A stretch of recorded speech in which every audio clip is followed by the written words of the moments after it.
Hello everyone,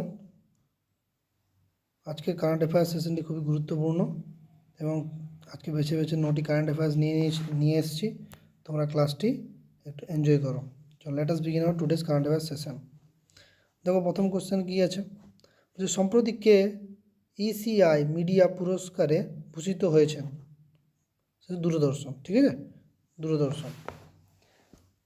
question number 2, uniform civil code প্রয়োগকারী স্বাধীন ভারতের প্রথম রাজ্য কোনটি? মানে কোন রাজ্যে প্রথম ইউনিফর্ম সিভিল কোড প্রয়োগ করা হয়েছে? সেটা হচ্ছে আমাদের উত্তরাখণ্ড। ওকে, নেক্সট কোশ্চেন, তরুণ ভারতীয় পর্বতারোহী শিবাঙ্গী পাঠক সম্প্রতি কোন দেশের সর্বোচ্চ শৃঙ্গে তেরঙ্গা উত্তোলন করেছেন?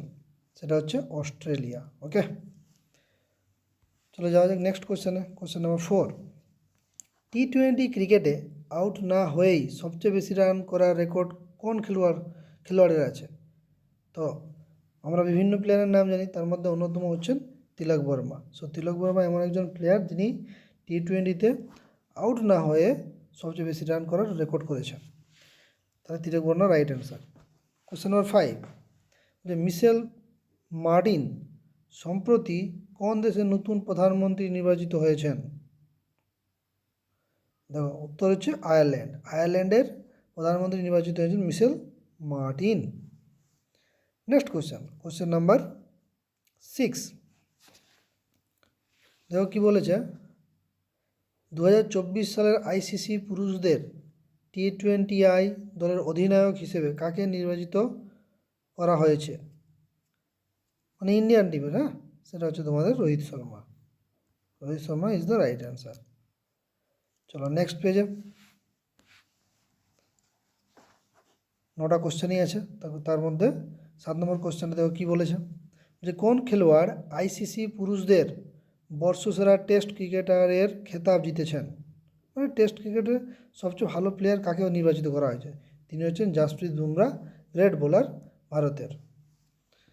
নেক্সট কোশ্চেন নাম্বার 8, বলছে সম্প্রতি কোন দুটি শহর রামসার কনভেনশনের অধীনে ওয়েটল্যান্ড সিটি হিসেবে আন্তর্জাতিক স্বীকৃতি পেয়েছে? তো এর সঠিক অ্যান্সার হচ্ছে উদয়পুর এবং ইন্দোর। তাহলে কী বলেছে কোশ্চেনে, সম্প্রতি কোন দুটি শহর রামসার কনভেনশনের অধীনে ওয়েটল্যান্ড সিটি নামে আন্তর্জাতিক স্বীকৃতি পেয়েছে? সেটা হচ্ছে উদয়পুর এবং ইন্দোর। ঠিক আছে, নেক্সট কোশ্চেন, লাস্ট কোশ্চেন আমাদের আজকে কারেন্ট অ্যাফেয়ার্স সেশনের। আমরা পুনরায় আগামীকাল নতুন কারেন্ট অ্যাফেয়ার্স এরকম 9 থেকে 10টি কোশ্চেন নিয়ে আসবো, খুবই যেগুলো গুরুত্বপূর্ণ হবে পরীক্ষার ক্ষেত্রে। চলো লাস্ট কোশ্চেনটা পড়া যাক, কী বলছে কোশ্চেন নাম্বার 9, সম্প্রতি যিনি ধনলক্ষ্মী ব্যাংকের নির্বাহী পরিচালক হিসেবে নিযুক্ত হয়েছেন তার নাম কি? তিনি হলেন পি সূর্যরাজ। তার নাম হচ্ছে পি সূর্যরাজ। তাহলে পি সূর্যরাজ ধনলক্ষ্মী ব্যাংকের নির্বাহী পরিচালক হিসেবে নিযুক্ত হয়েছেন। বোঝা গেল? তাহলে আজকে কারেন্ট অ্যাফেয়ার্স সেশনটি তোমরা ভালো করে দেখে নাও, খুবই গুরুত্বপূর্ণ কারেন্ট অ্যাফেয়ার্স এগুলো। পরবর্তী আগামীকাল নতুন কারেন্ট অ্যাফেয়ার্স নিয়ে আসছি আমি বিভিন্ন গভর্নমেন্ট পরীক্ষার জন্য। So thank you for watching and please subscribe my channel and share it. Thank you.